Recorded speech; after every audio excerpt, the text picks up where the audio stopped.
I found out I was pregnant in the downstairs toilet of a McDonald's. A week before, I'd been complaining/boasting about how big my boobs had got and how bloated I felt. Totally naively, it hadn't crossed my mind I could possibly be pregnant. I hadn't had sex for months and my periods had been irregular since I'd come off the implant. But after my buddy brought it up jokingly, the possibility planted itself in my brain, and it sat there, worrying away. As soon as I peed on my stick, it said pregnant, like I was super pregnant. Almost instantly, I was very keenly aware of a little bean inside my belly that I hadn't been. My entire body and brain had found a new focus, and I couldn't stop thinking about the bean inside my belly. It's amazing what a stick covered in pee can do.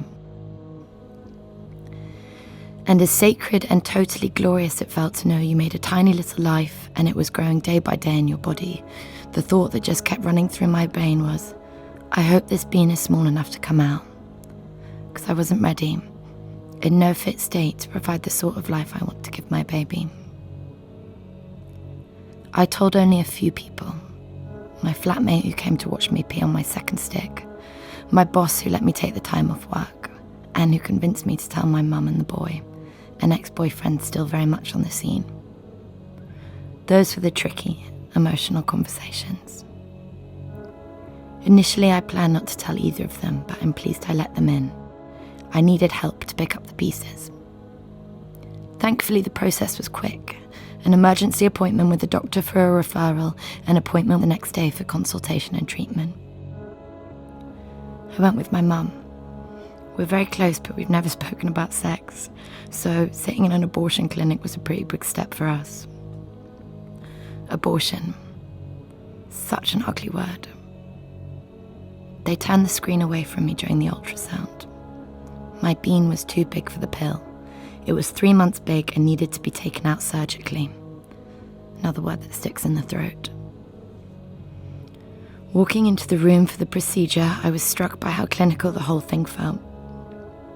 I don't know what I was expecting, but the setup felt very intimidating and very serious. It was a small-scale operating theatre with bright lights, a table, and a rather gruesome set of stirrups. The surgeon was a man, the anaesthetist too. I was quickly manoeuvred into position and knocked down. It didn't feel like a place for helping women in their hour of need. It felt like a conveyor belt. One image really sticks in my mind, a memory that I can't fully trust but is so visually complete it must have come from somewhere, of a hazard sign and a bin for human waste. I really hope my bean didn't go in a bin, but it must have done, with all the other beans from all the other women and girls who couldn't and wouldn't have a child. I came to in a room filled with armchairs, occupied by other sad and broken women. And I was very keenly aware that I had lost something. Something I was only aware of for a very short time, but that I was going to miss terribly, and I was in such pain. The next few months passed as a series of internal battles, totally giving in to grief and sadness versus pretending to be fine. I remember a meal out with some of my closest friends. Everyone was chatting away, talking about boys and dates and jobs, and one of my friends was like, "What's new with you? What's the goss?" And I just burst into tears because the biggest thing that had happened to me, I didn't feel I could share. My dad, he is so proud of everything I do, but he's conservative and grew up in a time when abortions were illegal and nice girls didn't get pregnant. I know it would devastate him, so I keep it a secret and I carry that shame around. Why should we still feel shame? I have never regretted my decision. It was 100% the right thing to do for me. But the secrecy surrounding abortion, a word made so ugly no one dare utter it, the secrecy is brutal and crushing.